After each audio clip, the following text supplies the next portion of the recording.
An article on historical monuments in India is given in the file monuments.ott in X and Documents folder in Home. Open this file in LibreOffice Writer and give heading 1 style for the main headings and heading 2 style for the subheadings. Main headings are numbered and subheadings are given in red color.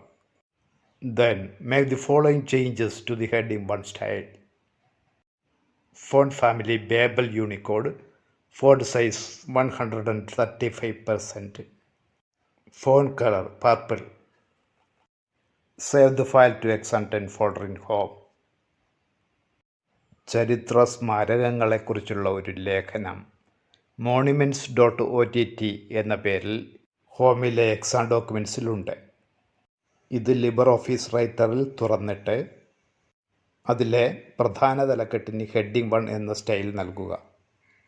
അവ നമ്പരിട്ട് കാണിച്ചിരിക്കുന്നു. Heading 2 എന്ന style sub ഹെഡിങ്ങുകൾക്കും നൽകുക. അവ ചുവപ്പ് നിറത്തിൽ കാണിച്ചിരിക്കുന്നു.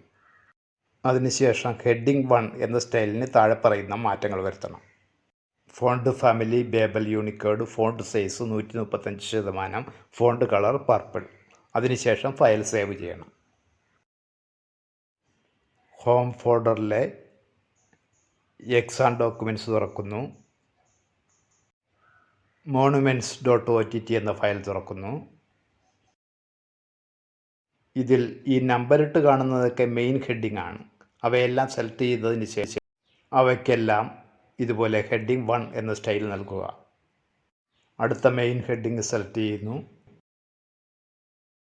അതിനും heading 1 എന്ന സ്റ്റൈൽ നൽകുന്നു. ഇതുപോലെ നമ്പറിട്ട എല്ലാ മെയിൻ ഹെഡിങ്ങുകളും സെലക്ട് ചെയ്യുക. എന്നിട്ട് അവയ്ക്കെല്ലാം ഹെഡിങ് 1 എന്ന സ്റ്റൈൽ നൽകുക. എല്ലാം സെലക്ട് ചെയ്തു. ഇനി ഇവയ്ക്കെല്ലാം സ്റ്റൈൽ ബോക്സിൽ നിന്ന് ഹെഡിങ് 1 എന്ന സ്റ്റൈൽ നൽകി. ഇനി സബ് ഹെഡിങ്ങുകൾക്ക് ഹെഡിങ് 2 എന്ന സ്റ്റൈൽ നൽകണം. ചുവപ്പ് നിറത്തിൽ കാണുന്നതാണ് സബ് ഹെഡിങ്ങുകൾ. ഇനി ഈ ഫയലിൽ ചുവപ്പ് നിറത്തിൽ കൊടുത്ത സബ് ഹെഡിങ്ങുകളെല്ലാം കണ്ടുപിടിക്കുക. ഇതൊരു സബ് ഹെഡിങ് ആണ്. അടുത്തത് വീണ്ടും ഇങ്ങനെ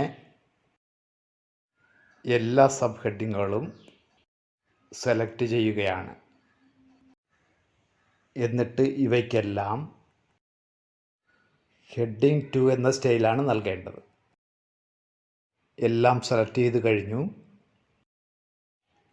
എല്ലാത്തിനും ഹെഡിങ് 2 എന്ന സ്റ്റൈൽ നൽകുകയാണ്. അത് കഴിഞ്ഞാൽ ഹെഡിങ് 1 സ്റ്റൈലിൽ താഴെ കാണുന്ന മാറ്റങ്ങൾ വരുത്തേണ്ടതുണ്ട്. ആദ്യം ഫോണ്ട് ഫാമിലി മാറ്റം വരുത്താം. ബേബൽ യൂണിക്കോഡ് മാറ്റം വരുത്തണമെങ്കിൽ നമുക്ക് സ്റ്റൈൽ ബോക്സിലെ മോർ സ്റ്റൈലിൽ ക്ലിക്ക് ചെയ്തതിന് ശേഷം ഹെഡിങ് 1 എന്ന സ്റ്റൈൽ കണ്ടുപിടിക്കേണ്ടതുണ്ട്. ഹെഡിങ് 1 ഇതാണ്. അതിൽ റൈറ്റ് ക്ലിക്ക് ചെയ്യുന്നു. മോഡിഫൈ എന്നതിൽ ക്ലിക്ക് ചെയ്യുന്നു. ആദ്യത്തെ മാറ്റം ഫോണ്ട് ഫാമിലി ബേബൽ യൂണിക്കോഡ് ആക്കുക എന്നതാണ്. അതിനുവേണ്ടി ഫോണ്ട് ടാബ് സെലക്ട് ചെയ്യുന്നു. ഫോണ്ട് ഫാമിലി ബേബൽ യൂണിക്കോഡ് എന്നാക്കുന്നു. ഇനി ഫോണ്ട് സൈസ് 135% ആക്കണം. അത് 135 ആക്കുന്നു. Font colour purple. അതിന് ഫോണ്ട് ഇഫക്ട്സ് ടാബ് സെലക്ട് ചെയ്യുന്നു. ഇനി ഇവിടെ നിന്നും ഫോണ്ട് കളർ പർപ്പിൾ എന്നത് സെലക്ട് ചെയ്ത് കൊടുക്കുന്നു. പർപ്പിൾ സെലക്ട് ചെയ്ത് കൊടുത്തു. ഇനി അപ്ലൈ എന്നതിൽ ക്ലിക്ക് ചെയ്യുന്നു. ഓക്കെ എന്നതിൽ ക്ലിക്ക് ചെയ്യുന്നു. ഇനി ഫയൽ സേവ് ചെയ്യണം. അതിന് ഫയൽ എന്നതിൽ ക്ലിക്ക് ചെയ്യുന്നു. സേവ് ആസ് എന്നതിൽ ക്ലിക്ക് ചെയ്യുന്നു. ഹോമിലെ X10 എന്ന ഫോൾഡർ സെലക്ട് ചെയ്യുന്നു. രജിസ്റ്റർ നമ്പർ _ ചോദ്യ നമ്പർ എന്ന രീതിയിൽ ഫയലിന് പേര് നൽകുന്നു. ഇനി സേവ് എന്നതിൽ ക്ലിക്ക് ചെയ്ത് ഫയൽ സേവ് ചെയ്യുന്നു. സേവ് ചെയ്യപ്പെട്ടത് ഏത് നമ്പറിലാണെന്ന് നോക്കുക. നമ്മളുടെ രജിസ്റ്റർ നമ്പർ തന്നെയാണ്.